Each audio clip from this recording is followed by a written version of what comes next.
Hi hello everyone welcome back to my simple and tasty recipe channel. ನಾನು ನಿಮ್ಮ ಪ್ರೀತಿ ಅಶ್ವಿನಿ ಮಂಜುನಾಥ್. ಹೇಗಿದ್ದೀರೆಲ್ಲರೂ? I hope ಚೆನ್ನಾಗಿದ್ದೀರಾ ಅಂತ ಭಾವಿಸ್ತಾ ಇದ್ದೀನಿ. ನಾನು ಕೂಡ ಚೆನ್ನಾಗಿದ್ದೇನೆ. ಇವತ್ತಿನ ವೀಡಿಯೋದಲ್ಲಿ ಸಿಂಪಲ್ಲಾಗಿ ಹಾಗೆ ಟೇಸ್ಟಿಯಾಗಿ ಹೆಲ್ಪ್ಫುಲ್ಲಾಗಿ ಯಾರಿಗೆಲ್ಲ ಬಾಯಿ ಕೆಟ್ಟೋಗಿದೆ ಅಂತ ಅನಿಸುತ್ತೆ, ಆ ಚಳಿಗೆ ಎಲ್ಲದಕ್ಕೂ ಸೂಪರಾಗಿ ಅಡ್ಜಸ್ಟ್ ಆಗುವಂತಹ ಒಂದು ರಸಮನ್ನು ಮಾಡ್ತಾಯಿದ್ದೀನಿ. ಅದು ಏನು ರಸಮ್ ಅಂದರೆ ಬೇಳೆ ರಸಮ್. ತುಂಬಾ ಚೆನ್ನಾಗಿರುತ್ತೆ.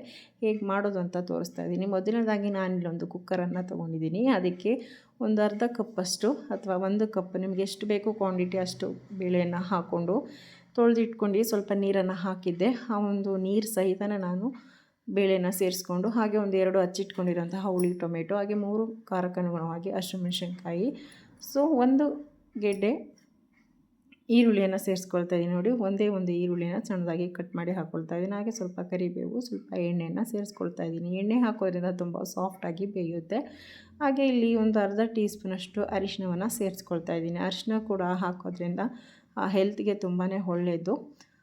ಸೊ 2 ಸಲ ಹಾಕ್ಕೊಳ್ತಾ ಇದ್ದೀನಿ, ಯಾಕೆಂದರೆ ಸ್ವಲ್ಪ ಸ್ಪೂನ್ ಚಿಕ್ಕದಾಗಿರೋದ್ರಿಂದ ನಾನು 2 ಸಲ ಹಾಕ್ಕೊಳ್ತಾ ಇದ್ದೀನಿ. ಹಾಗೆ 1 ಗ್ಲಾಸ್ ನೀರನ್ನು ಸೇರಿಸ್ಕೊಳ್ತಾ ಇದ್ದೀನಿ. ಬೇಳೆ ಎಷ್ಟು ನೀರನ್ನು ತೊಗೊಳುತ್ತೆ ಅಷ್ಟು ಮಾತ್ರ ಬೇಯಲಿಕ್ಕೆ ನೀರನ್ನು ಹಾಕ್ಕೊಳ್ಳೋಣ, ಯಾಕೆಂದರೆ ನಾವು ಆಮೇಲೆ ಬೇಳೆನ ಸ್ಮ್ಯಾಶ್ ಮಾಡಬೇಕಲ್ವ. ಸೊ ಅದಕ್ಕೋಸ್ಕರ ಇವಾಗ ಇದು 2 ವಿಷಲ್ ಹೊಡೆದಿದೆ. ನೆಕ್ಸ್ಟ್ ನಾನಿಲ್ಲಿ ಒಂದು ಪೌಡರನ್ನು ತಯಾರಿಸ್ಕೊಬೇಕು ರಸಮ್ಗೆ.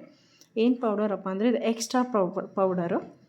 ನಾನು ಸ್ವಲ್ಪ ಒಂದು ಟೀ ಸ್ಪೂನಷ್ಟು ಕಾಳು ಮೆಣಸು, ಹಾಗೆ 1.5 ಟೀ ಸ್ಪೂನಷ್ಟು ಜೀರಿಗೆಯನ್ನು ಸೇರಿಸ್ಕೊಳ್ತಾ ಇದ್ದೀನಿ. ಹಾಗೆ ಒಂದು 1/4 ಟೀ ಸ್ಪೂನಷ್ಟು ಮೆಂತ್ಯವನ್ನು ಕೂಡ ಹಾಕ್ಕೊಳ್ತಾ ಇದ್ದೀನಿ. ಇಷ್ಟನ್ನು ನಾವು ಲೋ ಫ್ಲೇಮಲ್ಲಿ ಇಟ್ಕೊಂಡು ಚೆನ್ನಾಗಿ ಘಮ ಬರೋ ತನಕ, ಹೊಂಬಣ್ಣ ಬರೋ ತನಕ ಫ್ರೈ ಮಾಡ್ಕೊಬೇಕಾಗುತ್ತೆ. ಇವಾಗ ಇದು ರೆಡಿ ಇದೆ.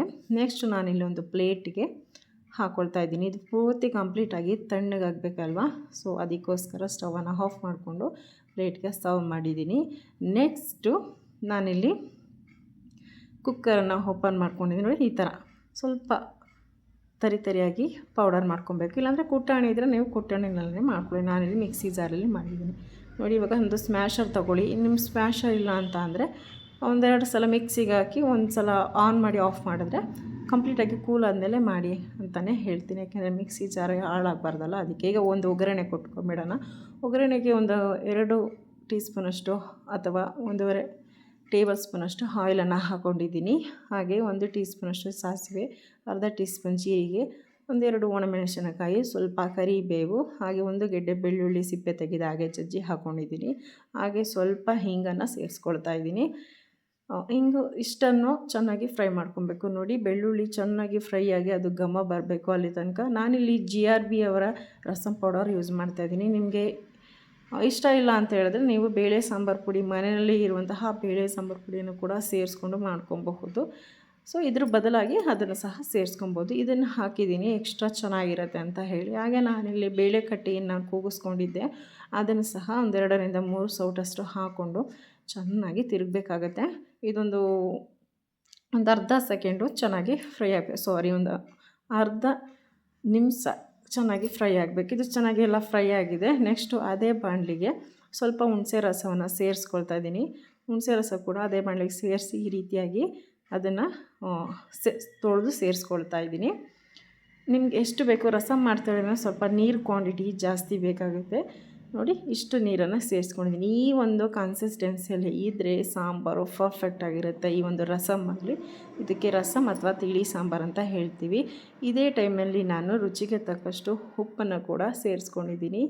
ಹಾಗೆ ಈ ಹುಳಿ ಮತ್ತು ಖಾರ ಏನಿರುತ್ತೆ ಅದನ್ನು ಬ್ಯಾಲೆನ್ಸ್ ಆಗಲಿಕ್ಕೆ ನಾನಿಲ್ಲಿ ಬೆಲ್ಲವನ್ನು ಕೂಡ ಸೇರಿಸ್ಕೊಳ್ತಾ ಇದ್ದೀನಿ. ಬೆಲ್ಲವನ್ನು ಹಾಕಿ ಎಲ್ಲದಕ್ಕೂ ಬೆಲ್ಲ ಆ್ಯಡ್ ಮಾಡ್ತಾರೆ, ತುಂಬ ಚೆನ್ನಾಗಿರುತ್ತೆ. ಹಾಗೆ ನಾವು ಪೌಡರ್ ಮಾಡಿ ಇಟ್ಕೊಂಡಿರುವಂತಹ ಜೀರಿಗೆ ಮತ್ತು ಮೆಣಸು ಹಾಗೆ ಮೆಂತ್ಯ ಪೌಡರ್ ಹಾಕಿ ನೆಕ್ಸ್ಟು ಬೆಲ್ಲವನ್ನು ಸೇರಿಸ್ಕೊಳ್ತಾ ಇದ್ದೀನಿ. ಒಂದೇ ಒಂದು ತುಂಡು ಬೆಲ್ಲವನ್ನು. ನಿಮಗೆ ಖಾರ ಹುಳಿ ತಿನ್ನಬೇಕು, ಸಿಹಿ ಇದ್ದರೆ ಇಷ್ಟ ಇಲ್ಲ ಅಂದರೆ ನೀವು ಸ್ಕಿಪ್ ಮಾಡ್ಕೊಬೋದು. ನೋಡಿ, ಇವಾಗ ಒಂದು ಮಿಕ್ಸನ್ನು ಕೊಟ್ಟು ನಾನಿಲ್ಲಿ ಲಿಡ್ಡನ್ನು ಕ್ಲೋಸ್ ಮಾಡಿ ಒಂದು 5 ನಿಮಿಷಗಳ ಕಾಲ ಮೀಡಿಯಮ್ ಫ್ಲೇಮಲ್ಲಿ ಬೇಯಿಸ್ಕೊಳ್ತಾ ಇದ್ದೀನಿ. ಇವಾಗ ನೋಡಿ, ಕುದ್ದಿದೆ ಚೆನ್ನಾಗಿ, ಎಣ್ಣೆ ಕೂಡ ಬಿಟ್ಕೊಂಡಿದೆ, ನೋಡ್ತಾ ಇರ್ಬೋದು.